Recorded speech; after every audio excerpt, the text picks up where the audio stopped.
واللي عنده حاجه زي دي يجري على النيابه، لكن مش مجالها ان انا اقف قدام محكمه واقول مزورين وحراميه ومرتشين ولصوص. اسلوب عفى عليه الزمن. فالجماهير كمان في حاله غضب. يا اخي ما تريحنا، يا سيدي ما تريحنا، يا استاذنا ما تريحنا، قول لنا هذه الانتخابات كانت مزوره، خلاص نعمل انتخابات جديده. هذه الانتخابات كانت سليمه، خلاص يجي الراجل اللي انتخب يدير النادي ودمتم الموضوع منتهي. لكن كل هذه التأجيلات في قضيه من 4 ورقات. يعني ميزه القضاء الاداري هي السرعه، انه بسرعه تتاخد الاحكام. الحقيقه النهارده انا اتنقل لي بالنص ما حدث، والسيد المستشار الحقيقه كان في غايه الروعه يعني الامانه يعني، لكنه انا بارجو الساده الافاضل في مجلس الدوله السرعه. يعني احنا بنقولش احكم، احنا مالناش ما نعرفش ولا يفرق معانا سين ولا صاد، لكن يفرق معانا انه نادي الزمالك بيشجعه ملايين من البشر، بيحبوا ملايين من البشر، عايزين يطمنوا على ناديهم، عايزين يبقى ناديهم هادي ومستقر وجميل زي باقي الانديه. فكلهم بيقول لك اشمعنى يعني ما كفايه التخريب اللي بيحصل في الانديه الثانيه، والعند اللي بيورث الكفر، واللي بيصمموا على تطبيق اللوائح وما بيطبقوش على نفسهم. فانا الحقيقه ليا رجاء يعني عند مجلس الدوله والساده الافاضل المحترمين المستشارين الكبار في مجلس الدوله ان هم يحكموا اما بده او بده، لكن عشان يريحوا الناس يعني. خلينا نروح للتقرير ونرجع لان لنا تعليق عليه.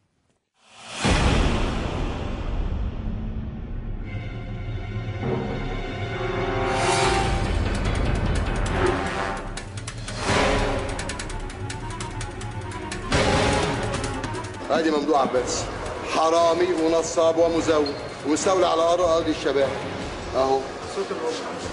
ده مش انا اللي بقول بقى اهو، مش هو ده؟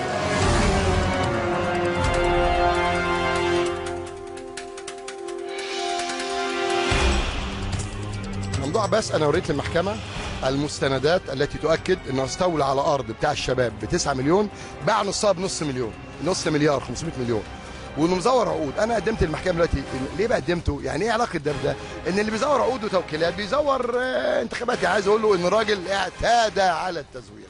هي المحكمه طلبت من طرفي الدعوه مذكرات ختاميه في الموضوع، على اساس ان عنده اي حاجه عايز يقولها وخلصنا من القضيه. والمحكمه قررت وصرحت على المنصه قدام كل اطراف الدعوه ان الاجل ده هو اخر اجل عندها، وحجز الدعوه للحكم بعد كده. فنتمنى يعني على حسب كلام المحكمه ان الجلسه الجايه ان شاء الله تبقى اخر جلسه في القضيه ان شاء الله. انا متقدم محكمه جنايات عن واقعه مزوره ملفقه، وبكره طبعا انت سمعت مفاجاتين النهارده. الاثنين الشهود الرئيسيين اللي شهدوا ضدي زور، النيابه العامه وجهت لهم تهمه البلاغ الكاذب ضدي. ليه؟ لانه انا ليا راي مش هغيره. حسني مبارك سرق حاكمه، قتل حاكمه، لكن لا تهينه واعمل له محاكمه عادله. جرائم القذف والسب دي مسائل خاصه بالمضرور من الجريمه، تمام؟ بترجع له هو المساله دي. ويعني الكلام ده مش جديد، يعني الكلام ان ماسك جورنان ما اعرفش ده جورنان ايه، اسمه ايه الجورنان ده، بيتكلم فيه ايه، اللي الكلام اللي مكتوب جوه الجورنان ما احناش عارفين. ما احنا فاهمين القصه وطريقه رفع ورق فاضي وسيديهات فاضيه وبتاع، وشوف بيقول ايه وشوف بيعمل ايه. الكلام ملوش قيمه في الدعوه اللي هنا، يعني كلام بدون طائل. اولا ممدوح عباس زور الانتخابات باليقين، وكده سمعتني النهارده انا قدمت له تقريرين استشاريين لخبير خطوط ان ممدوح عباس زور حوالي 4000 توقيع تقريبا، واخد بالك، يوصل حوالي 4000. المشكله ان انا معايا حكم، انا معايا حكم كسبانه، والحكم ده لفيت بيه من اسكندريه لاسوان، وشتمت بيه ناس واتهمت ناس، وانا واثق من حكمي. طب لو انت واثق من حكمك مالك خايف القضيه تتحجز الحكم ليه؟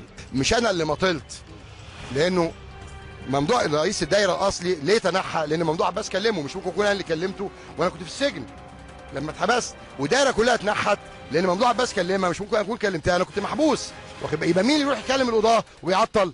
مش انا، هو، واخد بالك؟ وبعدين يا جماعه واحد بيقول لك ما تنزل مستشار مرتضى عن الطعن. يا جماعه انا كسبت القضيه ومعايا مجموعه من اعضاء النادي ان ممدوح عباس زور. مين اللي طاعن؟ انا ولا هو؟ هو يروح يتنازل. انا هتنازل عن حاجه مش ملكي؟ موضوع تأجيل القضية أو التطويل فيها، يعني مصر كلها عارفة القضية بتطول ليه وبتأجل ليه. يعني ما احناش بنشتغل في حتة مقفولة ضلمة ما حدش شايف. مصر كلها فاهمة سبب التأجيل إيه وسبب التطويل إيه، ومش محتاج تعقيب يعني الأمور واضحة.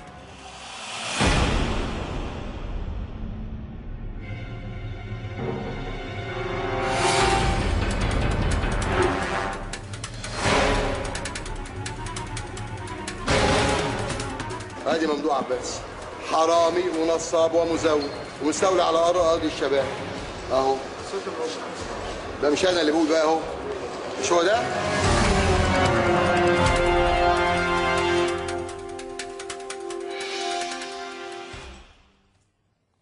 اكيد مسامعكم بتتأذى يعني بمنتهى الامانه والوضوح. يعني الواحد يعني انا اتكلم اترافع، اتكلم في قضيه اترافع في قضيه، اقول اسانيدي، لكن في اساليب انا كنت متصور انها انتهت.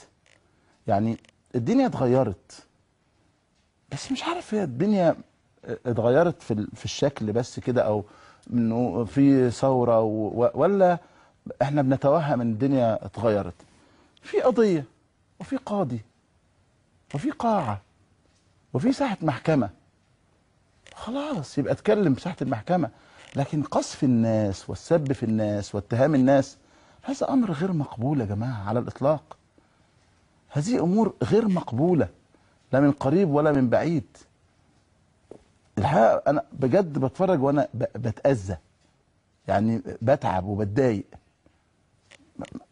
في قضا بقول مرافعتي قدام القضا وبطلب التأجيل او بطلب الحجز للحكم او بطلب مد اجل الحكم او بطلب الان او بطلب بكره او بطلب بعده، لكنه في اساليب لازم تتغير، اساليب لازم تنتهي.